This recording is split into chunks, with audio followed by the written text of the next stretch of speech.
The Jordan 1 Palominos just released, and in my opinion, probably one of the best shoes to drop in September. One of the best Jordan 1s of 2023. The second Jordan 1 this month goes for something slightly different. Not so much in terms of the color, but the materials that's used. Air Jordan 1 Praline.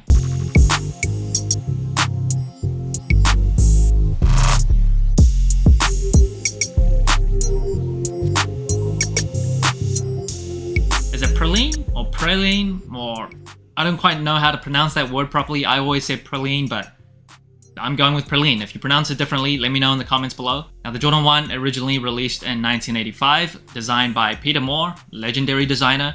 And this shoe specifically, it is releasing on September 13th for $180. And it is a woman's exclusive. And according to Nike's press release, this shoe was inspired by luxury, or luxury handbags specifically. Now, right off the bat, I think this is a nice colorway. It's easy to wear. It's pretty muted. It's subtle. But the most distinct thing about this shoe is probably the thing I dislike most about it. And the upper sole of this shoe is fully leather.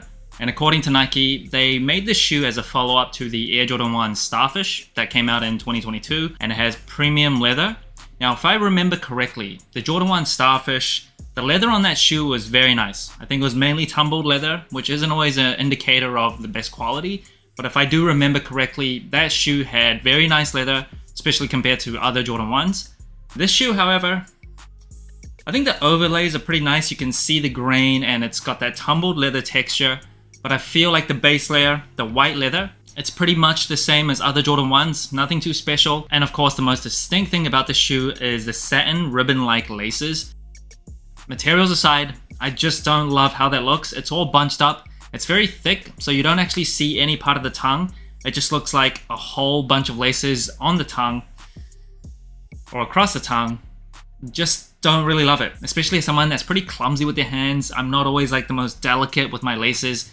I just kind of put it through the holes for Jordan 1s because they come unlaced, put it through, just lace it up, and that's it. I don't really take that much care. So on these satin laces, I put in a little bit more effort, but yeah, I just don't love how it looks. In terms of how it feels, the material, it's satin, it's like smooth, feels nice, but for my laces, I just want it to be regular laces. Now, obviously, Jordan Brand has used satin in a lot of other shoes before. Actually, the Jordan 1 satin, the braid colorway, is actually coming out in October. I believe it's like mid-October. I'm actually looking forward to that. And the laces does come with this golden tip. And again, I think they're going for that luxurious and more expensive vibe. I do actually like that part. Now, speaking of laces, this shoe does come with an extra set of normal laces in this off-white color.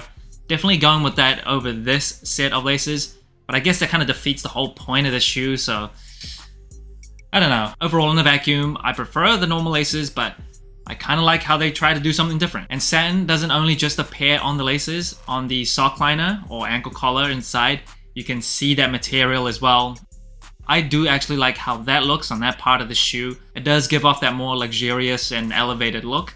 So I like that, and it feels pretty nice. And then on the tongue of the shoe, the very standard Nike Air branding and that Praline colorway.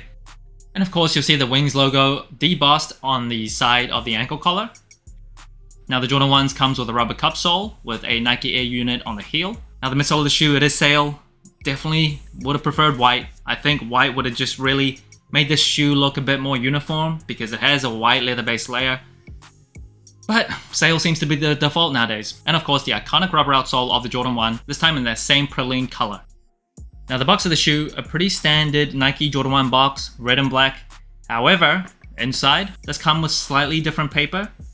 Now, I can't remember what that pattern is called. There's like a word for that pattern, that yellow. Again, the word escapes me. There is a word for it. English is my second language, so you gotta forgive me. But it comes in different paper. And now moving on to size and comfort, I'm a size 9.5 true to size. I do have wide feet. For Jordan 1s, I always just stick true to size. I find that fits pretty well, and even though this is a women's exclusive, in my experience, I've never had to change my sizing for women's exclusives in the Jordan 1. So if you do have wide feet, or even if you don't, I do recommend just sticking true to size. Now, in terms of comfort, the Jordan 1s are pretty average on the comfort scale. It's an old shoe and uses a rubber cup sole, so it doesn't have like weight savings or responsiveness that you see on shoes that uses like Phylon, even polyurethane, or some of the more modern technology. One Nike Air unit on the heel, cushioning is barely there. It's a very flat feeling shoe, and that's actually the way Michael Jordan wanted it, so I don't blame them for doing that. But in terms of regular casual comfort, It's not the best. One thing I've always liked about the Jordan 1, specifically the high cut, is the padding around the ankle collar. It's always very soft, squishy, feels very sufficient, feels comfortable. Now the Jordan 1 lows, in my experience, has slightly thinner ankle collar padding. Also, in my past experience, shoes that uses that satin material in the ankle collar, it tends to kind of be slippery. Like you feel like your socks or your feet are slipping out of the shoe because of how smooth that material is. Like the Nike Dunk Low cloth fragment design, I definitely felt that. The shoe, you can kind of feel it, but not enough for me to like change the size of the shoe.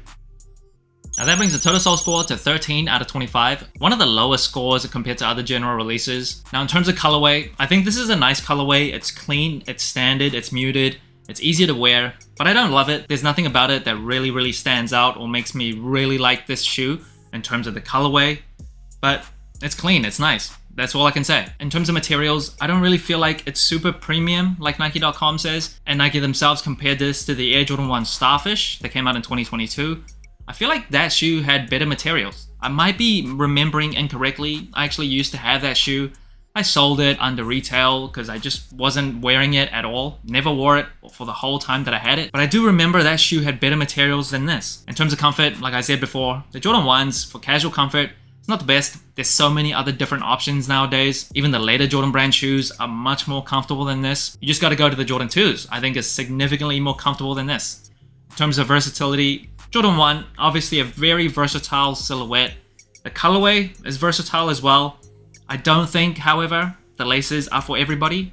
Obviously, you can always change it to the extra set of laces that come in that normal texture. However, if I was taking this shoe for what it is, out of the box, and how you're probably supposed to wear it, or at least how Nike wants you to wear it, yeah, I just don't know if it's as wearable as it probably could have been. Now in terms of storytelling, once you know that Nike was inspired by luxury handbags, you can kind of see it with the satin materials around the shoe. The paper inside the box is also slightly different. Now one thing I actually forgot to mention, this shoe doesn't come with like a Nike or Jordan Jumpman hang tag. In recent women's exclusives, they come with that hang tag, but this shoe doesn't come with it. So I don't know if it's just missed that or whatever the reason is. I know it doesn't really make a difference, but I'm just a sucker for collecting things like that. This shoe doesn't have it, but overall the storytelling, it's a general release, there's not really that much of a story to tell. Overall, this shoe is a Jordan 1. It can't really be a disaster when you go for a majority white-based leather layer Jordan 1 with like a muted color on top. However, releasing so soon after the Jordan 1 Palominos and before the Jordan 1 Satin Bread, I think this kind of pales in comparison. Nice and clean, but there's no love there. So that's it. Thanks for watching, Sole Inclined. Let me know what you think of the Air Jordan 1 Praline. Like, subscribe, comment, all the good stuff. And remember, tomorrow may never come, so wear your shoes